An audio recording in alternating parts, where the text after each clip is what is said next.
Hey everyone, welcome to SRISEN. நம்ம சேனலுக்கு இதான் ஃபர்ஸ்ட் டைம் வரீங்கன்னா மறக்காம சப்ஸ்கிரைப் பண்ணிடுங்க. பக்கத்தில் இருக்க பெல் ஐக்கானும் ப்ரெஸ் பண்ணிடுங்க. இன்றைக்கி இந்த வீடியோவில் குக் வித் கோமாலியில் கனி அக்காவோட வின்னிங் ரெசிபியான ஜாக்ஃப்ரூட் மஃபின் தான் பார்க்க போகிறோம். ஸோ ரொம்பவே டேஸ்டியான எம்மியான இந்த ரெசிபி எப்படி செய்யலான்னு பார்க்கலாம்.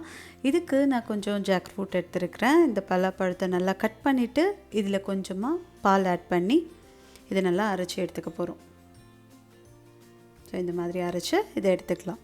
இதில் எந்த விதமான ஆர்டிஃபிஷியல் கலரும் நான் போட போகிறதில்ல.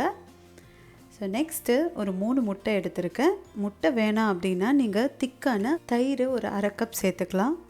ஸோ இதை நல்லா பீட் பண்ணிவிட்டு இது கூட நான் நெக்ஸ்ட்டு நாட்டு சர்க்கரையை பவுடர் பண்ணி வச்சுருக்கேன். ஸோ இது ஒரு 1/2 கப் ஆட் பண்ணியிருக்கேன். உங்களுக்கு ஸ்வீட்னஸ் எவ்வளோ தேவையோ அதுக்கேற்ற மாதிரி நீங்கள் ஆட் பண்ணிக்கலாம். இதை நல்லா பீட் பண்ணிவிட்டு இது கூடவே ஒரு 1/4 கப் ஆயில் ஆட் பண்ணிக்கிறேன். இதுக்கு பதிலாக நீங்கள் மெல்டட் பட்டர் கூட ஆட் பண்ணிக்கலாம்.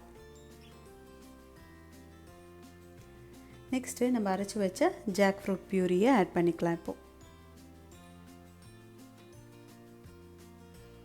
இது நல்லா பீட் பண்ணிவிட்டு அடுத்து நம்ம வீட் ஃப்ளோர் ஆட் பண்ண போகிறோம். நான் இன்றைக்கி 1.5 கப்ஸ் ஆட் பண்ணுறேன்.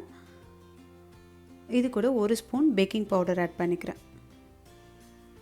ஸோ நல்லா இதை ஜலிச்சுட்டு இப்போ நல்லா மிக்ஸ் பண்ணிட வேண்டியதான். கட்டி இல்லாமல் அழகாக மிக்ஸ் பண்ணிக்கோங்க.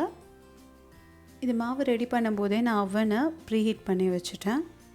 இப்போ கப் கேக் லைனர்ஸ் எல்லாம் போட்டுட்டு கீழே நான் பட்டர் தடவிட்டு அது நல்லா ஸ்டிக் ஆகிடும். இப்போ மாவை எடுத்து ஊற்றிக்கலாம். எல்லாமே பாதி பாதி ஃபில் பண்ணுங்கள்.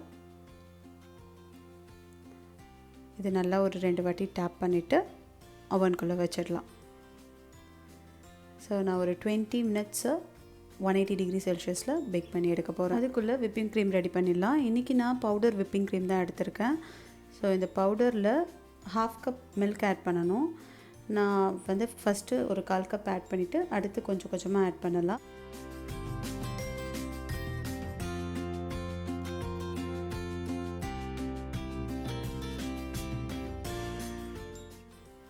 நெக்ஸ்ட்டு கொஞ்சமாக வெனிலா எசன்ஸ் ஆட் பண்ணிக்கலாம்.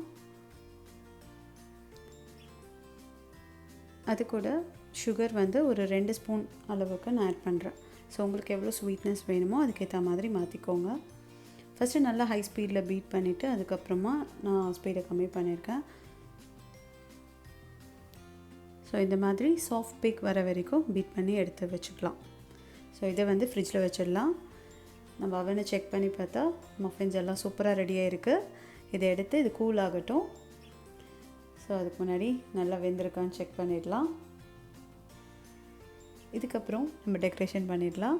ஸோ மஃபின்னாலே மேலே நல்லா விப்பிங் க்ரீம் போட்டு நம்மளுக்கு பிடிச்ச மாதிரி டெக்கரேட் பண்ணால் தான் அது பார்க்கவும் அழகாக இருக்கும், சாப்பிடவும் அழகாக இருக்கும். ரொம்பவே ஹெல்த்தியான இந்த ஜாக்ஃப்ரூட் மஃபின் கண்டிப்பாக ட்ரை பண்ணுங்கள். இதில் நம்ம வீட் ஃப்ளோர் நாட்டு சக்கரை தான் ஆட் பண்ணியிருக்கோம். சூப்பர் ஹெல்த்தியான ரெசிபி, கிட்ஸ்க்கு நம்ம தாராளமாக கொடுக்கலாம். ஸோ கண்டிப்பாக ட்ரை பண்ணுங்கள். ட்ரை பண்ணிவிட்டு எப்படி வந்துச்சுன்னு எனக்கு கீழே கமெண்ட் பண்ணி சொல்லுங்கள். இந்த ரெசிபி பிடிச்சிருந்ததுன்னா வீடியோக்கு லைக் பண்ணுங்கள் அண்ட் நம்ம சேனலுக்கு சப்ஸ்கிரைப் பண்ணிடுங்க.